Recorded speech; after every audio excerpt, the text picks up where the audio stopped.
Hey everybody, what is going on? Hexlex here. I got another Master Duel video for you, and it's Monday, which means it is time for another one of our weekly viewer specials. If you are new to the channel or just this series, then welcome, glad to have you. And let me tell you what we do here every Monday. We showcase replays from you all, the viewers. It's a great opportunity to not only explore decks or strategies that I might not have time to get to myself, but also cheer each other on while getting to show off our cool games and builds. So if you're interested in submitting for the viewer special, you're just going to want to head down to the description below.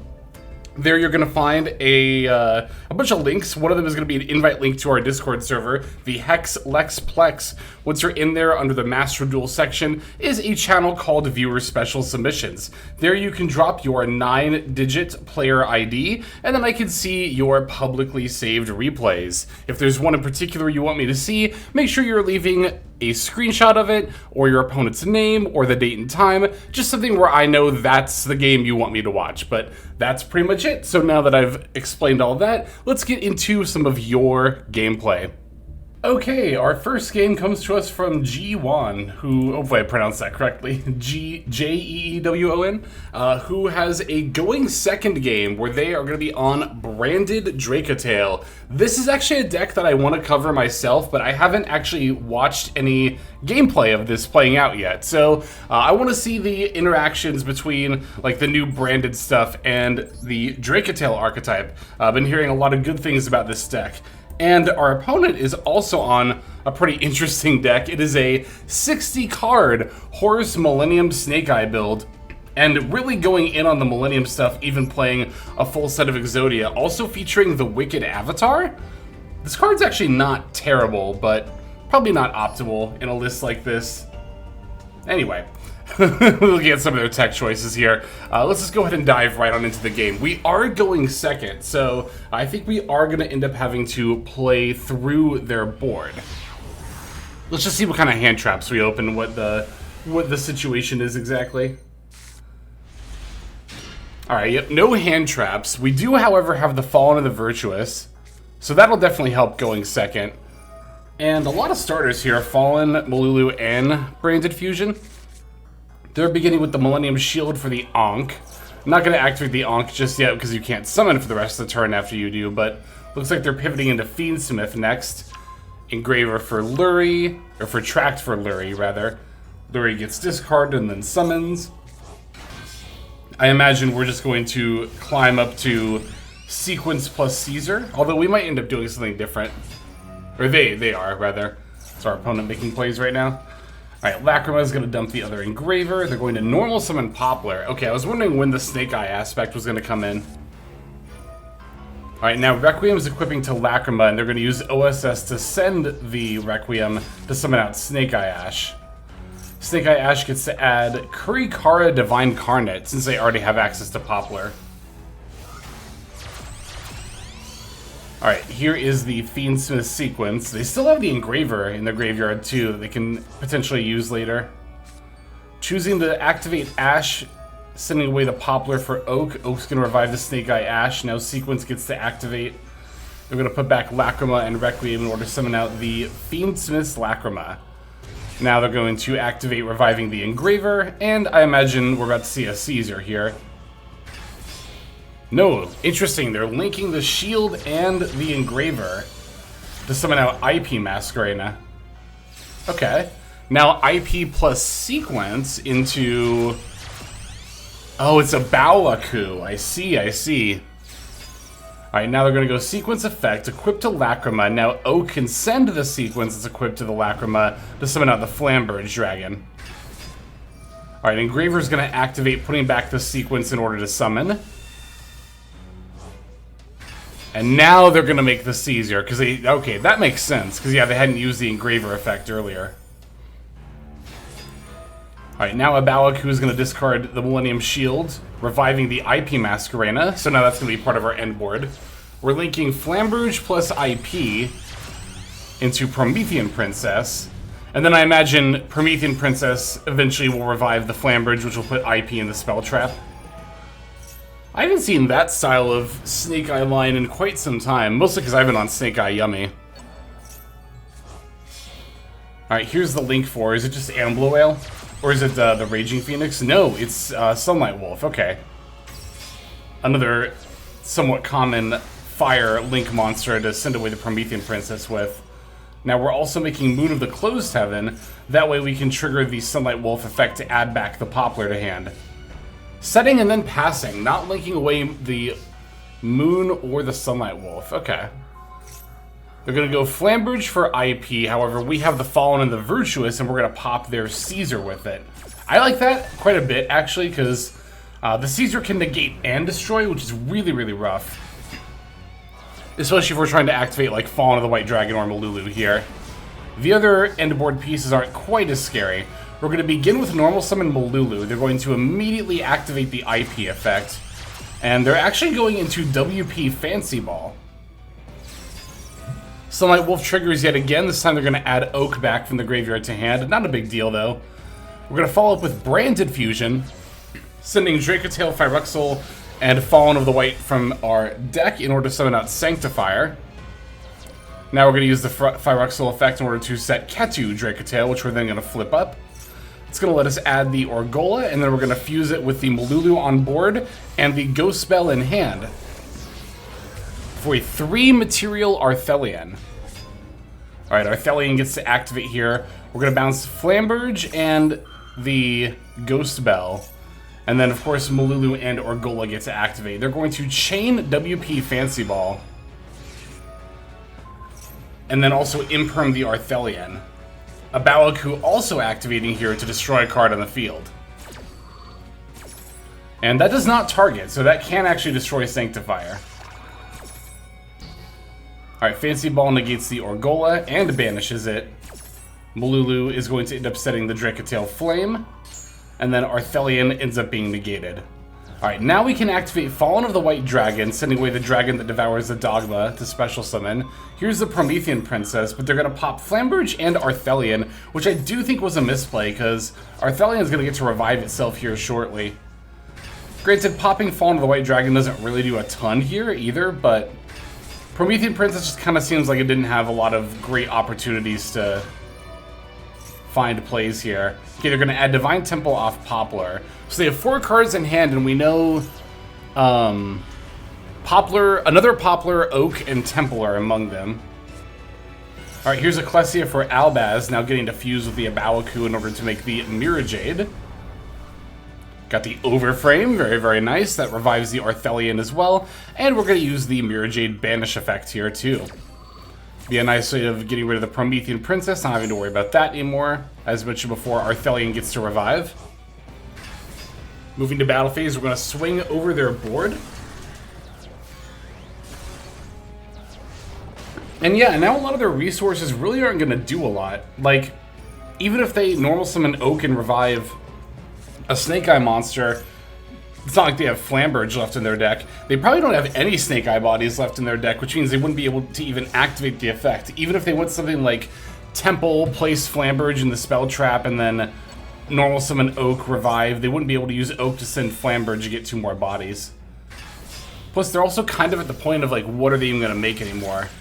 Their extra deck is looking a little bit slim, but they are going back into Fiendsmith plays. Lacrima dumping the Engraver all over again. Here is that normal summon Oak, reviving the Snake Eye Ash. Requiem equipping to the Lacrima. They're activating Divine Temple. We're chaining Dracotale Flame in response. That'll let us put back the Orgola and get a draw. Finding Ash Blossom here is great, honestly. Ooh, looks like they do actually have something left. Oh, because they can summon from hand as well, right? Hand or deck. It might be they're trying to summon the Poplar that's in their hand. Or maybe they do actually have another Snake Eye monster left in deck. Gonna pitch Imseti and the Ankh. Grabbing that King Sark. Now King Sarcophagus is going to revive Imseti, which will then banish for the Dark Magician of Destruction. I always forget Imseti is a spellcaster.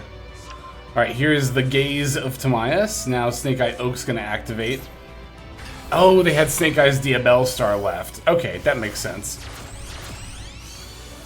Okay, they're Link Summoning Sequence. Do they actually have something else to go into here? Looks like they do.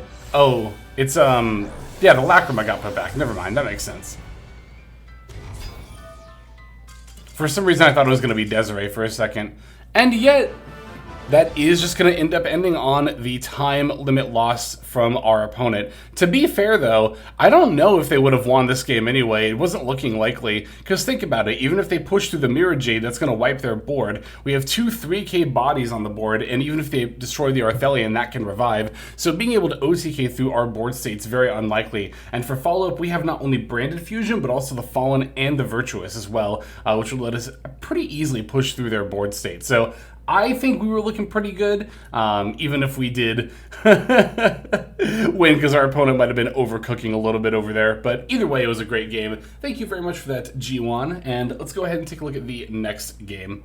All right, this next submission comes to us from Half Brain, aka Snoozespect, over on the Discord server. So here, the replay is from the WCS qualifiers, so I'm not able to take a look at either deck list, but we're going to be on Eldritch Mayakashi. Very interesting combination there, and it looks like we are up against Centurion with Kewl Tune. So we've got a going second grind game here, and let's see how this one plays out. Yeah, Mayakashi, I think I actually came up against this deck on Ranked Ladder kind of recently, and it was a bit more of a grind than I thought it was going to be. It's easy to think of Mayakashi as like, oh, that solo mode deck, but it's got a lot of legs behind it. Alright, so looks like they're going to begin with Centurion plays. Setting up the Primera, they've got the Trudea in the back row, adding the Wake Up Centurion. They're going to use that to create a level 4 token that's going to let them go into the Primera Primus, and they're even doing it with the field spell effect. That's cute. I haven't played Centurion in forever. Alright, there's Primera Primus, which can now add the Emblema Oath. Emblema Oath gets to activate here. They're going to place the Atri, and then Atri can special summon, and it looks like they're going to get the draw here as well. Now they're tuning Atri plus Primera Primus, and that'll make the, what's it called? Auxilia, of course. Auxilia gets to activate. They're going to add the True Awakening, the Counter Trap Omni Negate here. Wake Up Centurion gets to activate here, dumping the Phalanx from the graveyard, which will then also activate in order to revive the Primera Primus. Now here is Duelist Genesis, which will add a copy of Synchro Overtake. Synchro Overtake, well, they're not even going to use it yet. First, they're going to normal summon Kewl Tune Clip, and then add, or Mix rather, and then add the Recco. Now it looks like it's Mix plus Primera Primus into the Kewl Tune back to back. Alright, here's Synchro Overtake now. Special summoning Recco from deck. Recco gets to activate. They're going to add Rotary from deck to hand. And now they're tuning with the Rotary in order to make the Track Maker. You know, I think what they should have done is added a Rotary off of Mix, and then they could have gotten Clip off of Recco. Because now they just have an extra Recco in their hand. Oh, they're adding the Trap card playlist. What does this do again? Hang on. I totally forgot what this card does. Target a Kewl Tune monster in your field or graveyard to place effects in sequence. Oh, I see. You use the effect and then you add it back to hand. Okay. Setting 3 more cards and then using the Kewl Tune Synchro, adding Q, and then tuning it with the Track Maker in order to make what I assume is going to be Zaylin. Zaylin, the Shackled Dragon. Q gets to activate here. They're going to find Skill Drain and Zombie World on top of the deck. They're going to leave Zombie World on top. I feel like that was a misplay, but banishing the Skill Drain. Alright, we're beginning with Imseti. We're going to pitch the... Is that the Huaquero, or is that a different one? This is a Huaquero. Alright, King Sark, we're activating that, but they are going to chain the Kewl Tune playlist. Now they get to apply the Recco effect to destroy it, and then add the Recco back to hand. We're setting 3 and then passing over to our opponent. During the end phase, we get to set the Elixir of Glorious Land from our deck. However, they get to place the Centurion Primera from their graveyard back into the Spell Trap Zone. Alright, draw phase, we're going to flip up Scarlet Sanguine, summoning out the Eldritch from our deck. Now we can go for the Conquistador, which can just summon and then pop the Zaylin. Alright, now here is the Elixir of Glorious Golden Land, which can summon itself as a monster. And finally, Rivalry of the Warlords. That, however, is going to get hit with the True Awakening. Alright, so that's going to get negated and destroyed. And we've only got our monsters to protect us here. Now they're going to normal summon Cool Tune Rekko and then add another Rotary from deck to hand. Centurion Primera can summon herself and then activate. She's going to add another copy of the field spell Stand Up Centurion, which they're going to play right now in order to get the effect. Discarding Rekko to place Trudea from the deck. Now Trudea gets to summon, going to activate, putting the Gargoyle 2 from hand into the spell trap, which can then summon itself. Now we're tuning the Primera with the Gargoyle 2. And I assume, oh, it's Crimson Dragon. I thought it was going to be the other level 12 Centurion Synchro, whose name I can't remember right now. No, instead they're going to go Crimson Dragon to summon out probably Blazar, I imagine, right? Which I guess makes sense, wanting to negate more than like a Destroy plus draw. If you don't think you're going to be able to OTK this turn. Okay, Gargoyle 2 gets to add back. Crimson Dragon F also gets to find Synchro Rumble. Alright, now they're going to activate the Rumble in order to revive Cool Tune Q. But it doesn't really add much to their board state as they go to battle here. They're going to battle over our Elixir as well as the Eldritch itself. Before passing back over to us. Okay. We're going to begin with the Elixir of Scarlet Sanguine effect. Let's let us set a Conquistador from deck. Now they're going to use Primera's effect, and looks like they are going to end up adding Centurion Chimeria. Alright, now Elixir the Golden Lord is going to send the face-up Conquistador in order to revive and then summon. Also gets that attack buff and can no longer be destroyed. We're normal summoning Necroworld Banshee. We go to battle, but they're going to use Cosmic Blazar Dragon to stop us. Now we're going to summon out the Fallen Angel of the Golden Land by tributing the Eldritch, and looks like they're going to Synchro Summon for 8. Which is going to lead to them summoning... Or no, it is 12, sorry, because they bumped up the level. Yeah. So Crimson Dragon yet again. And is this another Cosmic Blazar? Oh, it's the... Yeah, that makes sense. The Red Supernova Dragon. Alright, now we're linking the Necroworld Banshee and the Fallen Angel for Flying Mary, the Wandering Ghost Ship. Don't think I've ever seen that card link summoned. And then we can also summon out Eldritch, the Mad God. So now we're going to place this in the spell trap in order to revive the Eldritch from our graveyard. Now we can pop... Hang on, what was the effect there? While this card is continued, spell target level 5 or higher zombie monster you control, destroy a monster your opponent controls with attack less than or equal to. Okay, so yeah, we targeted the Eldritch Mad Golden Lord. We were able to pop their monster. The Primera Primus gets to revive, but then we're going to tribute the Eldritch in order to... take control of the Red Supernova. They can chain Red Supernova's effect, but that doesn't negate the Eldritch effect. Oh, it did stop it. Never mind. Oh, because it got banished as well. Yeah, sorry. I forgot the Red Supernova banishes itself, too.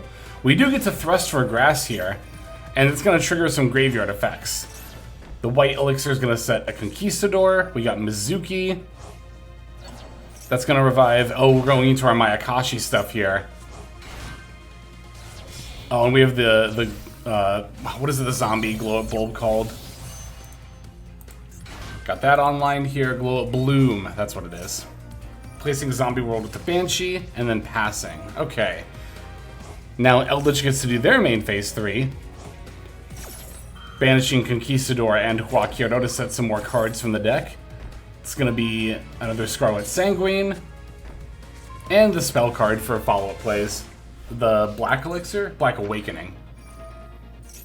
Looks like we milled our Baller Drock in the midst of all that. We can revive that during the standby phase, because we've got a field spell. Now we can negate and banish zombie cards, which of course Zombie World turns everything into a zombie. Scarlet Sanguine reviving the Eldritch. And now they're making another level 12. Oh, it's Legacia, that's what it's called, right. Legacia getting summoned out here. And we are going to use the Baller Drock effect. Our opponent's going to chain Cosmic Blazar Dragon, but we're going to chain the Conquistador in response. Alright, so Conquistador can pop a card here. It's going to pop the Legacia. Cosmic Blazar negates the Baller Drock and destroys it, but that'll revive on the next standby phase. And Legacia is going to pop the Eldritch. Now Primera Primus gets to revive, and they're going to activate Cool Tune Synchro. Cool Tune Synchro gets to add Cool Tune Clip. And looks like they're going to go Rekko plus Clip into RS. If I have to imagine, yeah.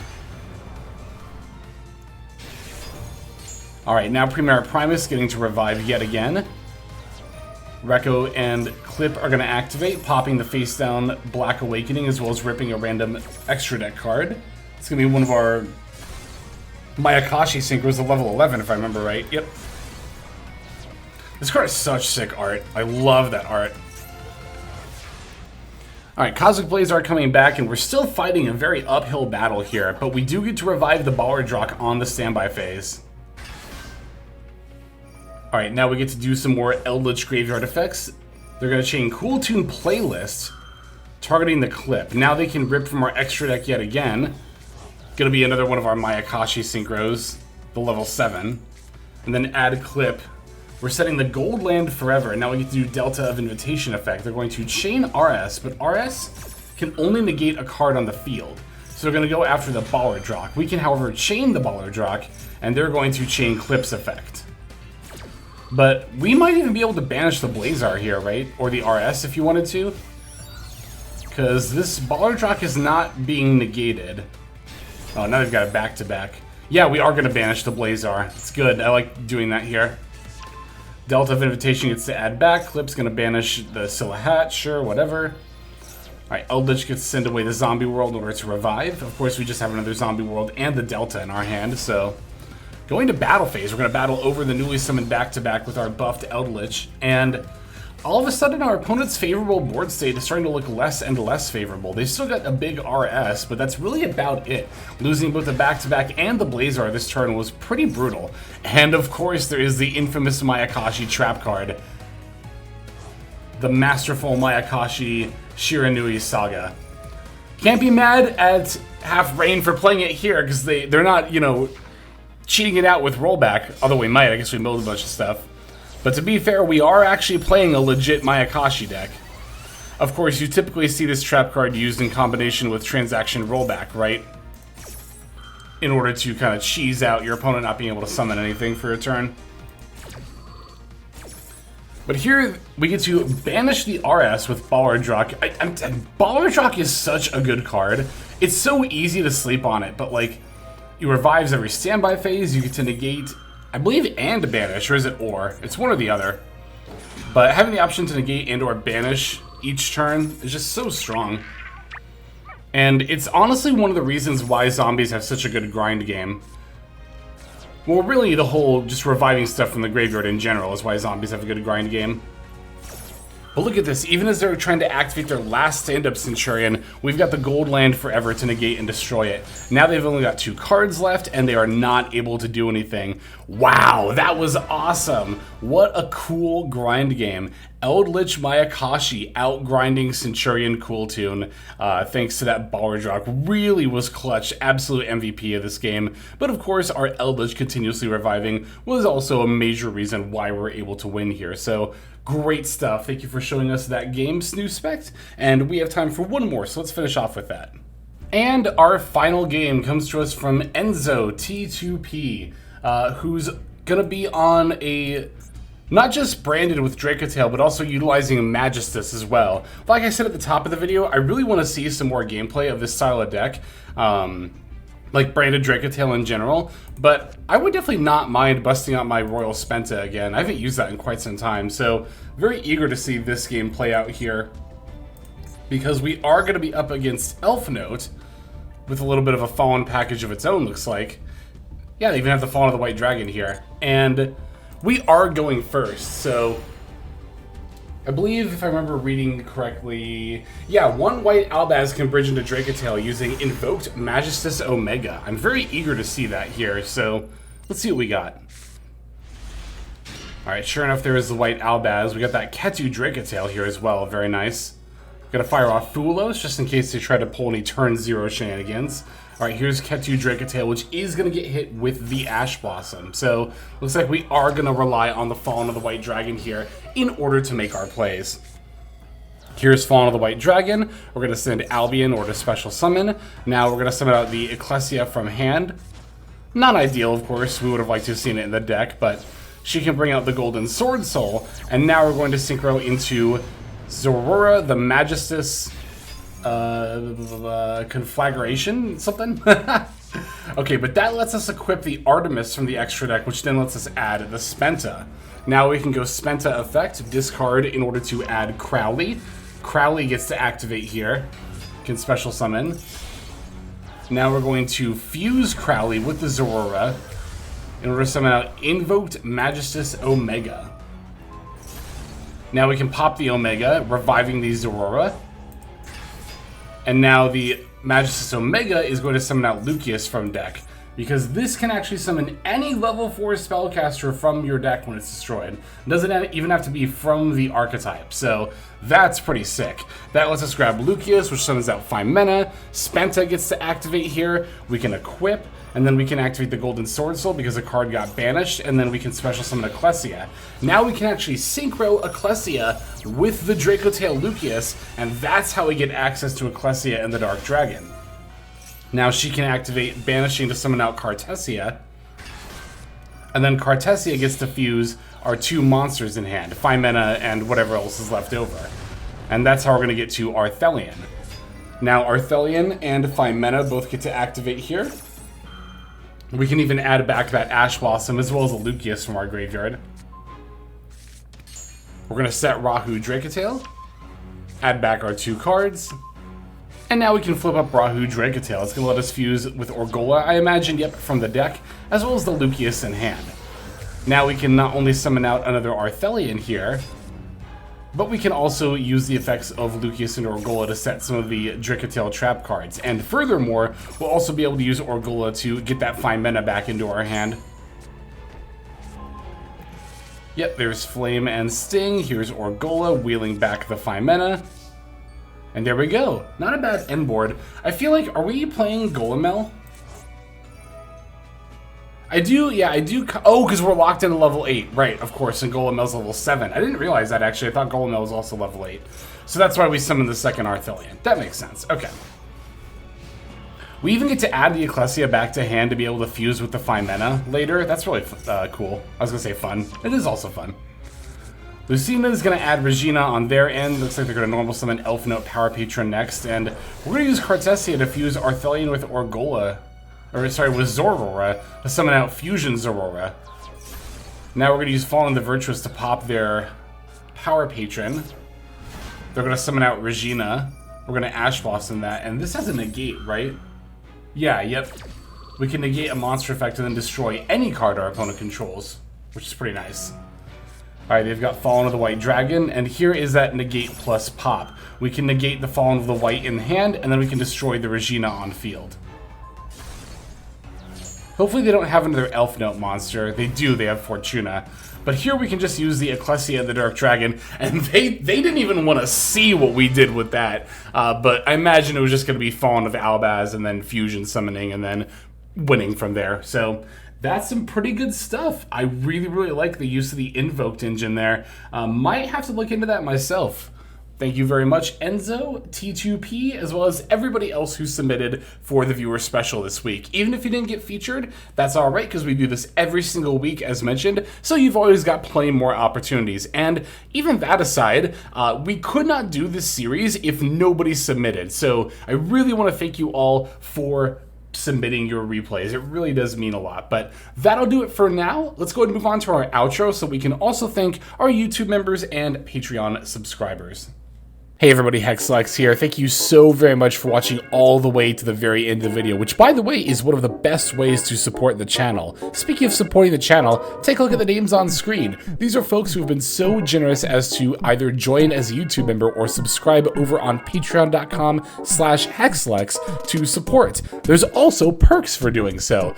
If you would like to see YouTube videos early, as well as some exclusive videos that get uploaded to YouTube, but for one reason or another I decide not to publish, definitely go ahead and hit that join button to see content early, as well as some exclusive content. If you're looking for more exclusive content, over on patreon.com, I upload exclusive videos that are not posted on YouTube just about every single day.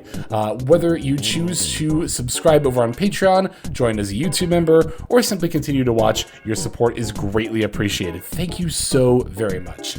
But for now, this is Hexlex. I am signing out, and I hope that you have a fantastic day.